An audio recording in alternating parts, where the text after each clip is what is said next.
1, 2, 3. Hey everybody, welcome back to Swiftlessons for another lead guitar tutorial. Today, I thought I'd just get your fingers moving and teach you some hot licks in the C-shaped position, key of E. Today I'm jamming on this beautiful parlor-sized acoustic guitar by Journey Instruments. It's the JCP 482B, and I highly recommend it. All right, so check it out. We have the C-shaped position of our E7 chord. Frets 7, 6, 7, 5.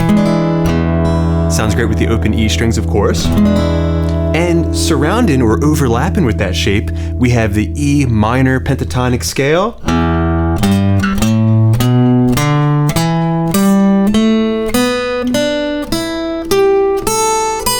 And also the major pentatonic scale.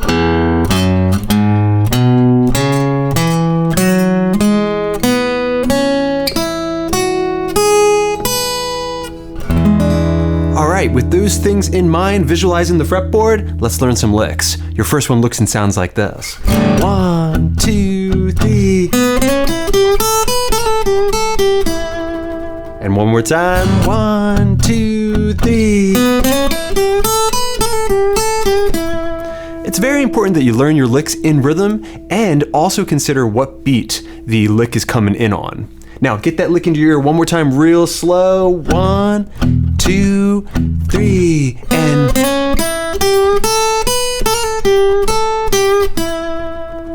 okay, let's break that up into two parts. Part number 1.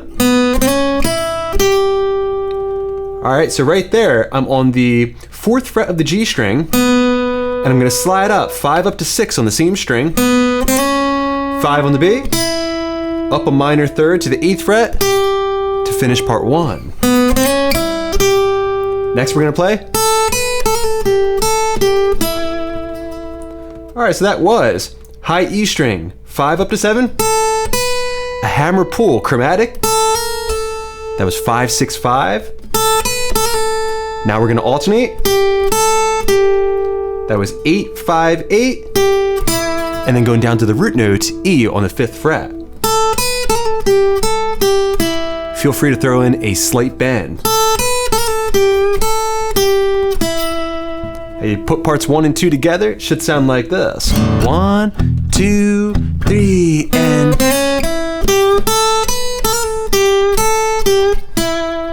and a little bit faster. 1, 2, 3.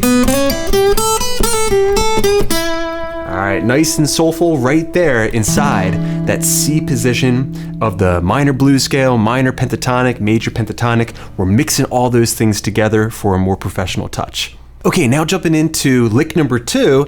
This one is going to come in on the upbeat after beat number 1 and relies heavily on that major pentatonic scale in C-shaped position. Looks and sounds like this. 1, 2, 3, 4, 1. A nice short little phrase, very obtainable. 1 and 2 and 3 and.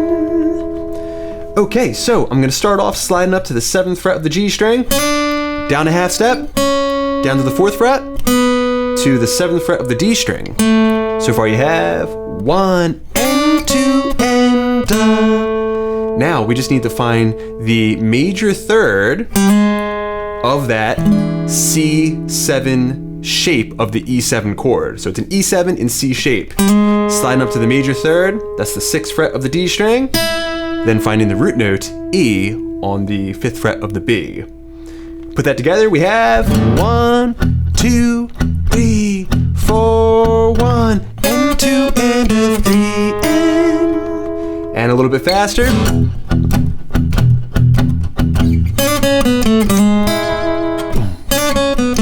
See if you can loop it. Alright, that's a great way to practice. Okay, now jumping into lick number 3. Here's a technique I actually learned from AC/DC. This one's gonna come in on that same beat, the upbeat after beat number 1. 1, 2, 3, 4, 1. Alright, so right there, we're borrowing a little bit from the D-shaped position of that E7 chord, frets 4 and 3 of the G and B strings. All right, that's also going to overlap with what many blues and rock players would call the upper extension. All right, so 1 and 2 and Now through AC/DC, I learned that you can take that up a full step, and then now you're in that C-shaped position, and also what a lot of blues and rock players would call the BB's box.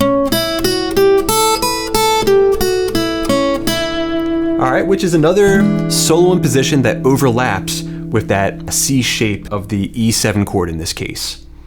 Okay, so far we have 1 and 2 and Next we're gonna play.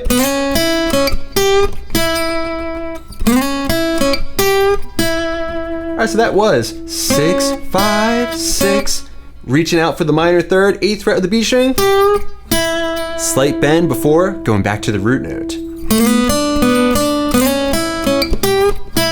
Can you play that in time? 1, 2, 3, 4, 1. Just like that. Okay, now jumping into lick number 4 of 5. This one is gonna start right on the first beat of the measure. Looks and sounds like this. 1, 2, 3, 4, and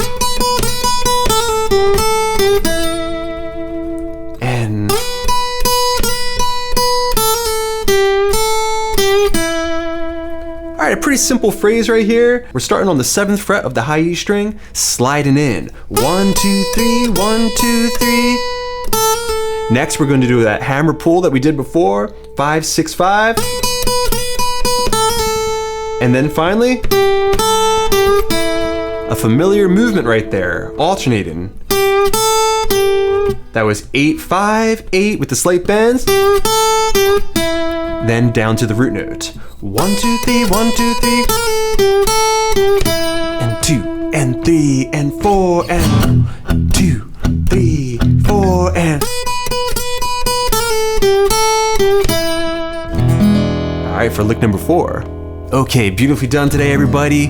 Now we're jumping into our 5th and final lick, and this one is going to use some cool chromaticism and also my secret weapon,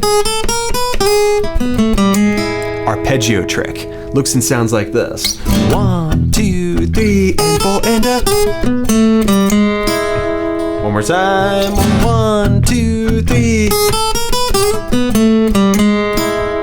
And real slow. 1, 2, and 3, and 4, and a 1, and a 2, and 3, and 4. Okay, so let's break that up into a couple parts. 1, 2, 3, and 4, and That's part number 1, walking chromatically on the high E string. 4, 5, 6, 7. 1, 2, 3, and 4, and Next, we're gonna picture the E major chord in its C-shaped position and arpeggiate outlining that shape. That was 4, 5, 4, 7, minor third to major third, 6th fret of the D string, and then finally finding the root note on the B string. Okay, so you put that together and we have 1, 2, 3, and 4, and a 1, and a 2, and 3, and 4, and 1, 2, 3. All right, and a little bit faster.